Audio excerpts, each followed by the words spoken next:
jiwaku memuliakan Tuhan, dan hatiku bergembira karena Allah juru selamatku. Sebab ia telah memperhatikan kerendahan hambanya. Sesungguhnya mulai dari sekarang segala keturunan akan menyebut aku berbahagia. Karena yang Maha Kuasa telah melakukan perbuatan-perbuatan besar kepadaku, dan namanya adalah kudus. Dan rahmatnya turun-temurun atas orang yang takut akan dia. Ia memperlihatkan kuasanya dan perbuatan tangannya dan mencerai-beraikan orang-orang yang congkak hatinya.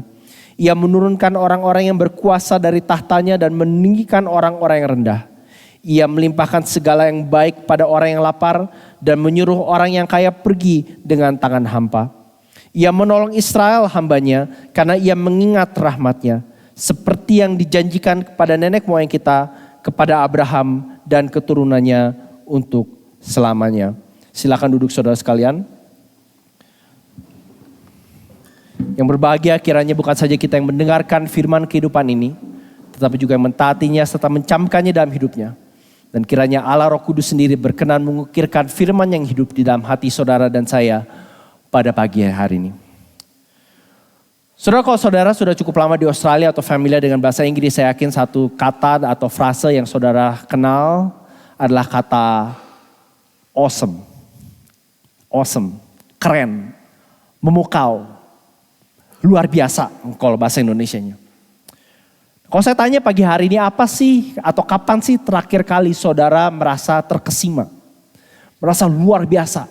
Merasa ini keren banget gitu ya. Saking kerennya aku harus bagikan di grup WhatsApp keluarga. Saking kerennya aku harus foto di Instagram dan bagi di Instastory. Saking kerennya aku pengen seluruh dunia tahu. Mungkin saudara melihatnya waktu saudara melihat alam yang begitu indah waktu saudara berlibur. Mungkin saudara melihatnya waktu saudara melihat berita dan ada tanah longsor dan topan badai yang begitu besar. Dan saudara merasa terkagum bukan karena orang yang menderita tetapi karena ada kuasa yang begitu besar yang lebih daripada yang kita bayangkan. Mungkin saudara menonton dokumentari di YouTube atau di Netflix yang berbicara tentang keindahan ciptaan yang begitu luar biasa. Yang Allah sampai mau-maunya menciptakan dan mengatur dan memberikan semua itu kepada manusia.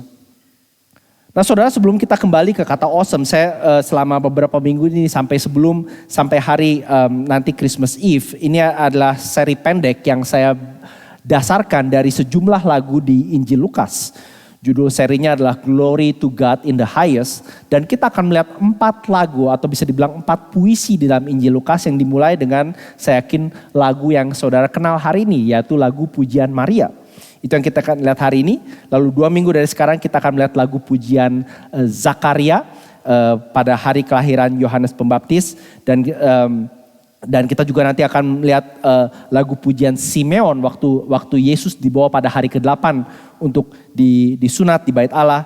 Dan nanti waktu Christmas Eve kita akan melihat lagu puji-pujian malaikat waktu kelahiran Yesus yang menjadi judul seri ini, Glory to God in the Highest, kemuliaan Allah di tempat yang maha tinggi. Dan lagu pujian Maria hari ini yang kita dilihat di Lukas 1 mulai 46 berbicara tentang respon terhadap keluar biasaan, kekerenan, the awesomeness of God.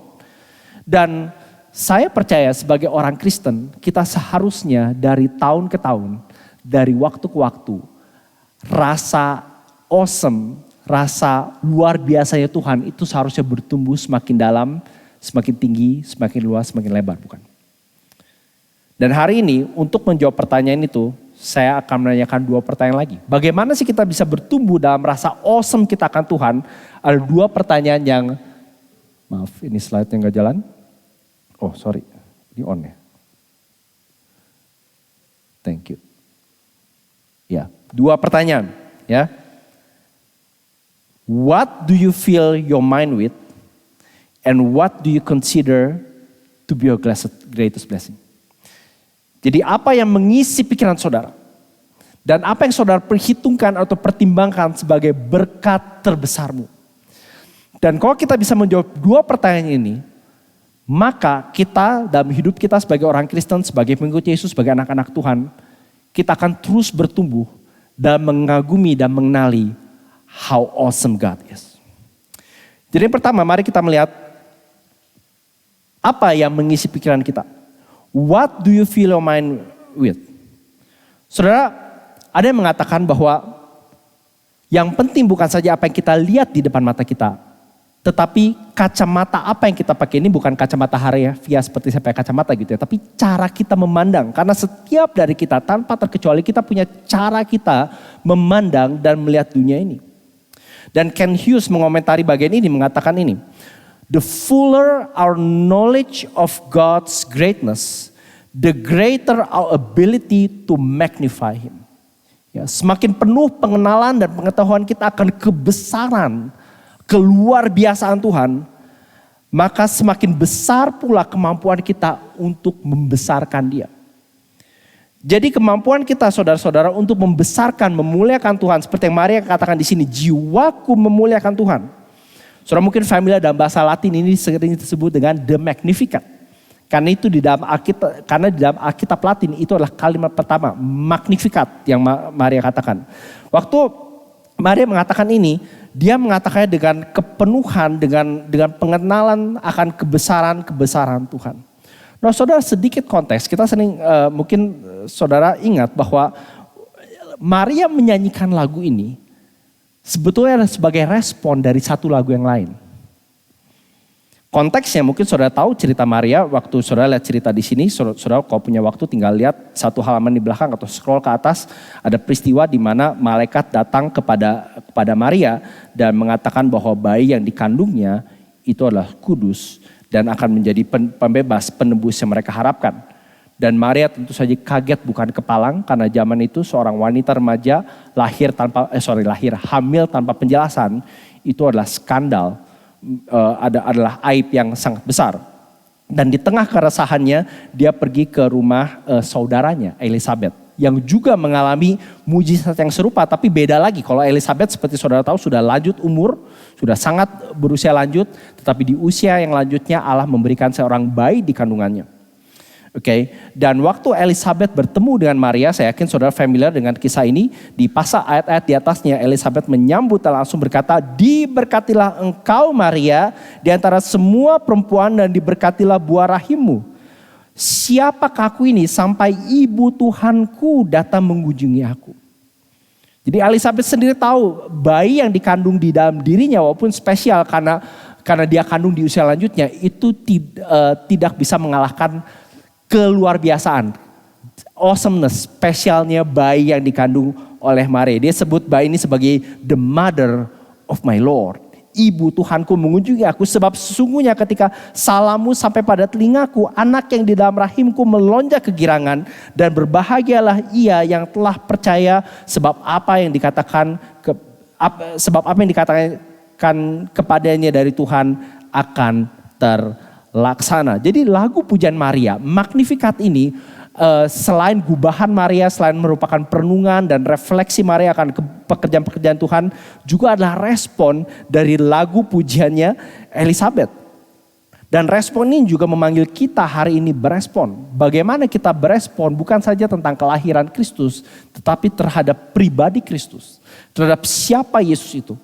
Bahwa dia adalah pribadi yang spesial, yang khusus, yang luar biasa, yang Allah telah utus untuk menebus kita. Dan kalau kita lihat, yang Maria katakan responnya adalah penuh kekaguman dan ucapan syukur di ayat 46-47. Jiwaku memuliakan Tuhan. Hatiku bergembira karena Allah juru selamatku.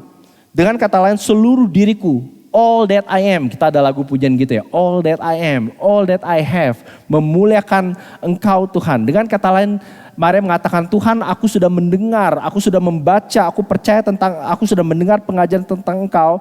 Dan aku sekarang menempatkan semua kebenaran-kebenaran, doktrin, pengajaran, pujian tentang Engkau di depan mataku. Dan itulah yang menjadi pandanganku. Saudara, kalau saya taruh tangan saya di depan saya seperti ini, saya masih bisa melihat saudara. Ya, saya masih bisa lihat sejumlah saudara, saya bisa menyebutkan kebanyakan namanya satu-satu. Ya. Tetapi waktu tangan saya itu saya taruh di depan muka saya, apa yang terjadi? Ya, tangan itu menjadi magnified. Saya nggak bisa melihat apa-apa lain selain tangan saya. Ya. Nah, in a sense itu yang Maria lakukan. Bukan berarti Tuhan itu menjadi lebih besar daripada sebelumnya, tetapi Maria mengingat-ingat kebesaran-kebesaran Tuhan. Sehingga di depan matanya ia tidak bisa melihat lain dan pujian yang keluar dari mulutnya adalah my soul magnifies the Lord. Jiwaku memuliakan Tuhan, hatiku bergembira karena Allah juru selamatku. Saudara kalau pikir, ini satu hal yang luar biasa sekali. Kita gak ada waktu untuk melihat detailnya. Tapi kalau saudara punya Alkitab bahasa Indonesia, bahasa Inggris, dan Alkitab yang ada kutipan perjanjian lamanya, maka saudara akan menemukan bahwa setiap baris, setiap kata, setiap frase di nyanyi pujian Maria ini semua punya koneksi kembali ke perjanjian lama. Ada puluhan amsal, pujian, nubuatan yang Maria kutip. Artinya saudara, Maria ini bukan gadis kampung yang gak tahu apa-apa terus tahu hamil Yesus. Maria adalah seorang teologian, bukan teologian profesional gitu ya. Tapi dia betul-betul mendalami, meresapi, merenungkan. Saya gak tahu kapan dia gubah lagu ini. Mungkin dia mulai gubah lagu ini waktu pertama kali dapat berita dari malaikat. Mungkin dia udah gubah lagu ini sebelumnya. Mungkin lagu ini adalah kombinasi dari puji-pujian yang dia dengar dari kecil. Kita gak tahu.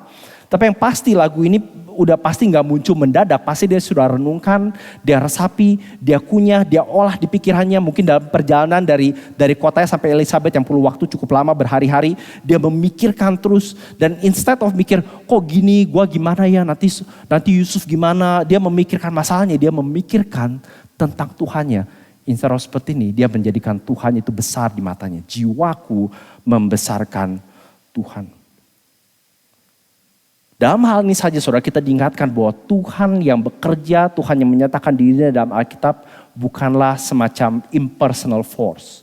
Bukanlah kuasa yang besar tetapi adalah Allah yang personal. Bahkan dia menyebut Allah ini sebagai the God, my Savior. Terus saudara, kalau saya menyebut dua kata ini, saya mau saudara acungkan berapa banyak dari saudara yang ngerti yang saya katakan. Ya. Studio Ghibli. Acung tangan. Oke, di sini ada berapa, di sana ada berapa. Oke, kira-kira tahu ya. Nah, Studio Ghibli ada sebuah studio animasi di Jepang yang sangat terkenal. Kalau saudara ke sekolah animasi manapun dan saudara nggak tahu karya dan ciptaan dan produksi Studio Ghibli, saudara dianggap gagal. Ya, itu seperti fondasinya. Saudara harus tahu apa yang dikerjakan dan diciptakan sejarahnya dan pendirinya yang masih hidup sampai sekarang bernama Hayao Miyazaki, seorang sutradara yang sangat terkenal. Nah, kalau saudara familiar dengan film-film atau karya Studio Ghibli, maka saudara akan menemukan kebanyakan tokoh utamanya adalah wanita-wanita muda, ya, anak-anak remaja, bahkan kadang-kadang anak di bawah umur. Nah, penulisnya atau penciptanya atau pendiri dari Studio Ghibli, Hayao Miyazaki, tampaknya seperti itu, pernah mengatakan ini di satu interviewnya. Many of my movies have strong female leads, brave, self-sufficient girls that don't think twice about fighting for what they believe with all their heart. Jadi banyak film yang saya buat itu memiliki tokoh wanita yang kuat, ya berani, self-sufficient, cukup dalam diri sendiri, yang enggak berpikir dua kali untuk berperang, untuk berjuang, untuk apa yang mereka percaya dengan sepenuh hati mereka. Perhatikan kalimat terakhir. They'll need a friend, they'll need a supporter. Dan kalau saudara tahu cerita Studio Ghibli selalu ada temannya, ada tokoh gitu ya, penolong, teman gitu ya. But never a savior. Dia nggak butuh juru selamat. Kenapa? Karena mereka adalah juru selamat mereka sendiri. Berbeda dengan Maria. God my Savior. Ya. Maria ini anti Studio Ghibli gitu ya. Dia mengatakan, kenapa jiwaku bermegah? Bukan karena siapa aku, bukan karena bayi di kandunganku, bukan karena misi yang Tuhan percaya padaku, tetapi karena Tuhan adalah penyelamatku. Saudara, banyak tokoh-tokoh besar panjang sejarah yang kita kenal, yang kita bisa sebutkan. Kebanyakan kita tidak tahu nama mamanya, bukan? Nama ibunya. Tetapi Maria mungkin satu-satunya ibu dari tokoh dari Yesus gitu ya. Yang bukan saya namanya terkenal, saya yakin saya tahu setidaknya berapa dari saudara punya nama Maria. Nama tengah mama saya Maria gitu ya. Itu nama yang mungkin kalau bukan karena Yesus, Maria itu hanya akan menjadi satu dari jutaan nama di Palestina yang akan hilang dalam sejarah. Tetapi ketenaran Maria itu bukan soal dirinya, tetapi karena dia tahu siapa Tuhannya. Siapa juru selamatnya. Nah, sukacita Maria saudara, itu pertanyaan pertama. What do you fill your mind with? Kalau kita mau semakin mengenal God's awesomeness, keluar biasaan Tuhan. Pertanyaan bagi saudara dan saya hari ini adalah bukan soal situasi hidup kita, bukan soal kita di gereja mana, bukan soal lagu pujian yang ngangkat atau enggak, tetapi apa sih yang mengisi pikiranmu pagi, siang, sore, malam? Apakah kita seperti Maria? Ya, kalau kita disenggol, kalau kita tersinggung, instead of pertama kali kita siapa yang salah gitu ya. Gimana saya bisa beres masalah ini? Atau kita berkata, my soul magnifies the Lord. Jadi yang pertama kalau kita mau belajar semakin mengenal keluar biasaan Tuhan adalah kita harus bertanya apa sih yang mengisi pikiran kita. Nah saudara, sukacita Maria bukan saja personal tetapi juga korporat bersama-sama. Karena ini membawa kita ke pertanyaan yang berikutnya. Kalau pertanyaan pertama adalah apa yang mengisi pikiran kita, maka pertanyaan kedua adalah what do you consider to be your greatest blessing? Apa yang saudara pikir sebagai berkat terbesarmu? Saya nggak tahu kalau saya tanya saudara satu-satu tulis teks gitu ya, berkat terbesar saya adalah ya. Saya yakin saudara punya setidaknya 3 atau 4. Mungkin saudara akan bilang kesehatan, ya, bisa tinggal di Australia, punya pekerjaan, ada keluarga dan seterusnya. Itu hal-hal yang baik dan kita tidak pungkiri. Itu adalah hal-hal yang luar biasa dalam banyak hal. Tapi mari kita lihat apa yang Maria katakan. Apa sih yang harusnya kita pertimbangkan sebagai berkat terbesar kita? Dimulai dari ayat 50 di mana dia mengatakan dan rahmatnya and his mercy turun-temurun atas orang-orang yang takut akan dia. Nah, takut di sini saudara adalah rasa takut yang penuh hormat. Jadi bukan rasa takut antara seorang penjahat kepada hakim atau polisi gitu ya. Inilah rasa takut seorang anak kepada ayah atau ibu yang dia sangat hormati. Ya, kalau di teologian itu seringkali bedain antara yang disebut dengan servile fear, artinya ketakutan seorang budak atau seorang penjahat, dengan filial fear, ya artinya ketakutan seorang anak, takut yang mendalam, yang penuh respect, yang penuh cinta, yang takut menyinggung hati bapaknya, tapi bukan karena takut hukuman, tapi karena kesadaran kalau aku melakukan ini, aku akan menyakiti hati bapakku. Nah, ketakutan seperti inilah yang Maria rujuk di sini. Dan setelah itu dia mendapatkan sejumlah pemutarbalikan. Kalau saudara lihat di ayat 51 sampai 53 setidaknya ada 3 pemutarbalikan yang kemudian dia tunjukkan. Yang pertama adalah pemutarbalikannya bersifat moral. Di mana ia berkata Tuhan memperlihatkan kuasanya dengan perbuatan tangannya. Dan mencerai beraikan orang-orang yang congkak hatinya. Yang sombong di dalam pikirannya. Allah mencerai beraikan. Yang kedua adalah bersifat sosial yang menurunkan orang berkuasa dari tahtanya. Ya, orang yang punya posisi, yang punya kuasa, yang punya power untuk menjatuhkan, menindas manusia, ia turunkan dan meninggikan orang-orang yang rendah. Kemungkinan dia bukan saja berbicara tentang dirinya sendiri, tetapi seluruh bangsa Israel yang melalui bayi yang dikandungnya akan ditinggikan. Oke, yang terakhir adalah spiritual reversal, ya, pemutarbalikan yang bersifat spiritual. Dikatakan ia melimpahkan segala yang baik pada orang yang lapar. Nah, ini lapar bukan bicara soal lapar gitu ya, kurang makan, belum makan, atau nggak cukup makan, tapi kelaparan rohani. Dan kepada mereka yang mempunyai kelaparan rohani, Allah melimpahkan every good things dan menyuruh, perhatikan dibalik lagi ya, orang yang kaya artinya orang yang bisa makan apa saja itu pergi dengan tangan hampa. Ya. Orang yang congkak dicerai beraikan, orang yang berkuasa diturunkan, orang yang rendah ditinggikan, orang yang lapar Allah limpahkan segala yang baik dan orang yang kaya itu pergi dengan tangan kosong.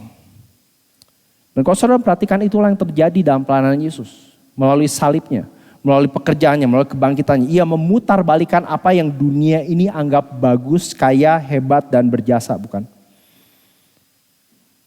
Dan ini yang menjadi kekaguman Maria, saudara. Ini yang dia katakan sebagai the greatest blessing. Artinya berkat terbesar di benak Maria adalah berkat keselamatan yang ia terima melalui Kristus Yesus. Saya nggak tahu saudara familiar dengan lukisan ini atau enggak. Judulnya Mary and Eve. Mary and Eve ini kalau saudara perhatikan menggambarkan 2 wanita. Ya, 2 Hawa bisa dikatakan. Yang sebelah kiri adalah Hawa yang pertama.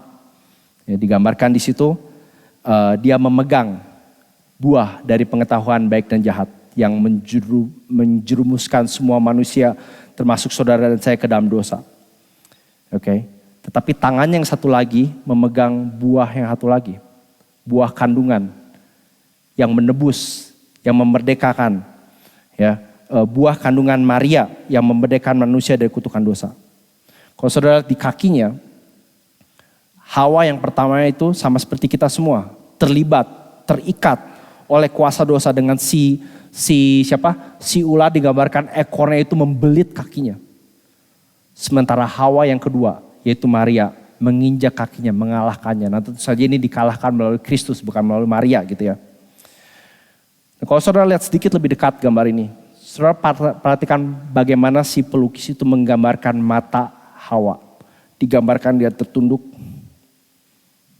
dan malu. Penuh rasa bersalah. Dia sudah perhatikan digambarkan dia mengambil tapi pada saat juga malu. Dia memegang dengan erat buah pengetahuan baik dan jahat yang si setan bilang pada hari engkau makannya engkau menjadi seperti Allah. Kenyataan enggak bukan. Waktu dia menggigit pertama kali mereka sadar bahwa mereka buta dan telanjang dan bodoh dan terhilang. Malu. Tetapi perhatikan pandangan Maria. Dia tidak melihat yang dia pandang adalah wajah Hawa bukan. Penuh kasih. Ya, penuh berkat. Dia seperti tangannya pun ready memegang pundaknya. I'm here for you. Dan dia mengizinkan si Hawa yang sudah berdosa itu memegang perutnya. Amin, bisa dibilang kalau boleh pakai kasar. Dunia ini kacau balau tuh gara-gara lu. Ya. It's your fault. Dan itu yang seringkali terjadi bukan. Dan seringkali satu pertanyaan yang kalau saudara perhatikan gospel talk kita berkali-kali. Kalau Allah tahu Adam dan Hawa akan makan buah pengetahuan baik jahat. Kok tetap dikasih makan? Saudara jawaban singkatnya gak tahu. Tapi kita tahu yang pasti. Allah gak tinggal diam. Allah tidak membiarkan manusia terjerumus jatuh tapi mengutus anaknya melalui bisa dibilang Hawa yang kedua ini. Untuk menebus apa yang sudah dirugikan, disalahkan, dihancurkan oleh dosa. Itu yang dimaksud dengan kuasa dan kebesaran Allah. Itu sebabnya dia bisa mengatakan Maria, ia menolong Israel hambanya karena ia mengingat rahmatnya. Sekali ia menolong, kalau dibilang mengingat rahmatnya artinya gini saudara. Tidak ada satupun di dalam bangsanya, di dalam diri saudara saya yang bikin Allah itu seharusnya tergerak. Aduh ya deh ini jelek-jelek lumayan gitu, gak ada. Ya. In fact jelek-jelek lu jauh lebih jelek daripada yang lu duga. Artinya rahmat, saya udah pernah bilang berkali-kali. Saudara tahu artinya kalau seorang menunjukkan mercy atau rahmat itu beda dengan kalau saudara, saya nggak tahu di Indonesia masih atau enggak, kadang-kadang kalau saudara pergi ke pertokoan di bawah ada orang, Pak kasihan sama saya Pak, saya 3 hari belum makan. Saudara itu bukan rahmat, kalau saudara kasih dia uang itu bukan rahmat. Ya, itu artinya saudara kasihan. Rahmat artinya si pemberi rahmat itu berhak menjatuhkan hukuman total, setimpal dan final kepada si penerima rahmat. Ya, itu artinya mercy. Mercy itu artinya si penerima sadar bahwa si pemberi yang punya rahmat itu punya hak penuh untuk membinasakan saya. Itu sebabnya kadang-kadang saudara melihat orang yang sudah tahu dia bersalah, dia akan berteriak, have mercy. Karena aku gak punya apa-apa, karena everything about me itu menunjuk pada gambar Hawa tadi. Aku layak, aku telah mengambil, aku telah mencuri, aku telah menyeleweng dari engkau Tuhan. Aku layak. Tetapi Allah karena ia mengingat rahmatnya. Because he remembers his mercy, ia menolong Israel. Saudara kurang awesome apalagi sih Tuhan kita. Kurang luar biasa apalagi Tuhan yang menyatakan dirinya melalui Yesus. Seperti yang dijanjikannya, perhatikan semuanya itu bicara soal Tuhan. Dijanjikannya pada nenek moyang kita kepada Abraham dan keturunannya untuk selama-lamanya. Saudara kita memang gak ada waktu, tapi bahkan kalau saudara melihat ini pun saudara melihat berulang kali Maria untuk mengharap ke depan dia melihat ke belakang. Untuk mengharap ke depan dia melihat ke belakang. Untuk melihat masa depan yang gak pasti, saudara perlu ingat at that point in the story dia belum melihat anaknya lahir, belum melihat anaknya bertumbuh, jalan di atas air, melakukan mujizat, bahkan mati kasih bangkit dari kematian, dia belum melihat semua itu. Tetapi dia tahu bahwa somehow Allah akan melakukan hal besar. Kenapa? Karena apa yang dia sudah lakukan in the past. Apa berkat terbesar kita? Berkat terbesar yang harusnya kita ingat berulang-ulang bahwa Allah di dalam Kristus sudah menebus dan menyelamatkan kita, menyerahkan, memberikan mercy-Nya, rahmat-Nya pada setiap kita yang layak menerima keadilan-Nya.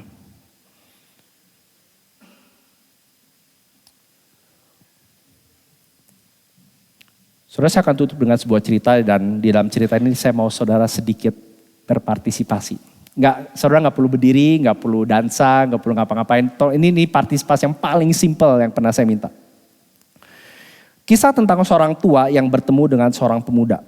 Dan pemuda itu waktu bertemu si bapak tua bertanya, "Pak, Bapak masih ingat sama saya nggak?" Si bapak itu menggeleng, "Saya nggak ingat." Terus anak muda itu bertanya, "Saya dulu adalah muridnya Bapak waktu SD." "Oh," kata si bapak tua ini, "sekarang kamu ngapain?" Anak muda itu berkata, "Saya juga menjadi guru sekarang, Pak." "Wah, bagus ya, jadi guru seperti saya." "Ya betul," kata si anak muda. "Bahkan kalau Bapak mau tahu, saya ini menjadi guru karena saya terinspirasi oleh Bapak." Wah, si bapak itu penasaran ya. "Kapan kamu terinspirasi untuk menjadi seorang guru?" Terus dia cerita, "Suatu hari salah satu teman sekelas saya datang dan mengenakan sebuah jam yang bagus sekali. Dan waktu saya melihat jam itu, saya bilang, I want to have it. Saya mau jam itu, sama seperti Hawa gitu ya." Maka waktu dia meleng, saya curi jam itu dan saya masukkan ke kantong celana saya. Nah, tentu saja tidak lama teman saya menyadari bahwa jamnya hilang dan dia langsung mengeluh kepada guru kelas yang pada saat itu adalah Bapak. "Pak, jam saya hilang." Bapak berdiri dan berkata, "Jam salah satu anak di kelas ini hilang hari ini. Siapapun yang mencurinya harap kembalikan. Dan saya tidak memberikan jam itu karena saya tidak mau mengembalikannya." Maka Bapak mengunci pintu kelas dan menyuruh kita semua berdiri membuat sebuah lingkaran. Dan Bapak berkata, "Saya akan memeriksa kantung setiap anak satu demi satu sampai jam itu ditemukan." Tetapi, nah di sini saudara ikut partisipasi ya. Saudara percaya saya dan gak bakal ada nasty surprise. Ya. Bayangkan saudara, salah satu dari anak-anak, semua pernah SD lah ya, saya assume gitu ya. Pernah di kelas itu, anggap aja kita salah satu itu. Nah, eksperimen simple. Saya mau sekarang setiap dari kita menutup mata kita. Jadi Bapak menyuruh saya menutup mata. Kenapa? Karena Bapak berkata, "Saya akan menemukan jam itu kalau kita menutup mata." Maka kami semua menutup mata dan kami bisa mendengar Bapak menghampiri kami satu demi satu dan merogoh ke setiap kantong kami. Dan waktu Bapak sampai di depan saya, memasukkan tangan ke kantong saya, Bapak menemukan jam itu dan mengambilnya. Tetapi Bapak terus berjalan mencari kantung demi kantung, dan begitu Bapak selesai, Bapak berkata, "Buka mata." Saudara-saudara semua boleh buka mata. Saya sudah menemukan jamnya. Bapak tidak pernah berkata, tidak pernah melaporkan saya dan tidak pernah menyebutkan tentang peristiwa ini. Dan Bapak juga tidak pernah mengatakan siapa yang mencuri jam itu. Dan pada hari itu Bapak mengembalikan rasa hormat saya pada diri saya sendiri. Karena itu adalah hari yang paling memalukan dalam hidup saya. Tetapi itu juga adalah hari di mana saya tidak mau lagi menjadi seorang pencuri, menjadi seorang jahat. Karena Bapak tidak pernah mengatakan apa-apa dan tidak pernah memarahi saya atau bahkan mengambil berpihak pada teman saya. Bapak sebetulnya sudah memberikan saya pelajaran moral terbesar. Dan saya menerima pesan yang Bapak mau sampaikan dengan jelas. Dan karena jasa Bapak, saya sekarang menjadi seorang guru. Apakah Bapak ingat peristiwa ini? "Oh ya," kata si Bapak, "saya ingat betul peristiwa jam yang dicuri itu." Di mana saya mencari dan merogoh kantung demi kantung demi kantung. Tetapi saya tidak ingat kamu. Karena waktu saya mencari, saya juga menutup mata saya. Dan yang menceritakan cerita ini mengatakan bahwa kalau kita harus mempermalukan orang lain, waktu kita berusaha membenarkan dia, kita tidak tahu bagaimana caranya mengajar mereka. Nah saudara, kalau saya berhenti di situ, ini adalah cerita moral yang sangat baik. Dan kalau saudara dapat benefit dari situ, puji Tuhan. Tapi saya mau katakan nih, Injil Yesus Kristus jauh lebih luar biasa dari cerita barusan. Karena waktu Allah melihat dan merogoh ke dalam hati saudara dan saya, dia tidak melihat dengan mata tertutup. Dia melihat dengan mata terbuka lebar. Melihat setiap dosa, kenajisan, kekotoran kita. Kemiskinan, ketelanjangan, kebutaan dan kebodohan kita. Dan dia merendahkan dirinya sendiri dengan menjadi salah satu dari kita. Saudara, dengan kata lain, inkarnasi Yesus adalah salibnya dalam bentuk benih. Di mana Allah menjadi miskin. Allah menjadi telanjang, Allah menjadi buta dan bodoh demi memberikan saudara dan saya kekayaannya, kebenarannya, penglihatannya dan bijaksananya. Incarnation is the cross in seed form where God became poor, naked, blind and foolish to give us his richness, righteousness, sight and wisdom. Saudara, kalau kita punya Allah seperti ini, kiranya itu boleh mengisi pikiran kita. What do you fill your mind with? Dan menyadari bahwa berkat terbesar kita bukan sekedar hal-hal yang berikan pada kita, tapi terbesar adalah dirinya sendiri dalam Kristus Yesus. Lalu saudara, setelah ini Stephen dan teman-teman akan mengajak kita menyanyikan lagu The Servant King. Dan kiranya refnya itu menjadi doa setiap kita. This is our God, the Servant King. He calls us now to follow him. To bring our lives as a daily offering of worship to the Servant King. Saudara, bagaimana kita bisa melayani, menjadikan hidup kita a daily offering, mengikuti setiap hari. Bukan dengan program, bukan dengan kegiatan, bukan dengan pemuritan, bukan penginjilan, tetapi dengan mengatakan seperti Maria, my soul magnifies the Lord. Jiwaku memuliakan Tuhan, memuliakan Allah, Juru Selamatku. Mari kita berdoa.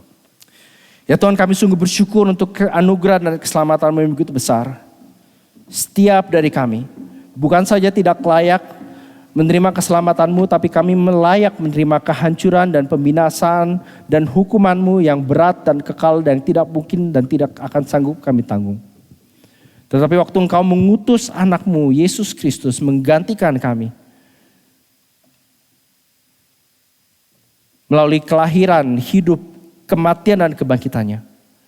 Kami sadar Tuhan, bahwa apa yang Kau lakukan itu begitu awesome, begitu besar, sehingga itu harusnya memberikan kami perspektif yang jelas tentang hidup, penderitaan, kematian, tetapi juga penghakiman dan keselamatan. Waktu kami akan bersama-sama menyambut minggu-minggu dan bulan-bulan Natal, kiranya jiwa kami boleh dipenuhi sama seperti Maria. Dipenuhi oleh kebenaran-kebenaran tentang Tuhan dan keselamatannya. Firman-Mu kiranya boleh menjadi semakin kaya dan nikmat dan enak untuk kami kecap. Dan keselamatan-Mu menjadi semakin berharga di mata kami. Demi nama Tuhan Yesus kami berdoa. Amin.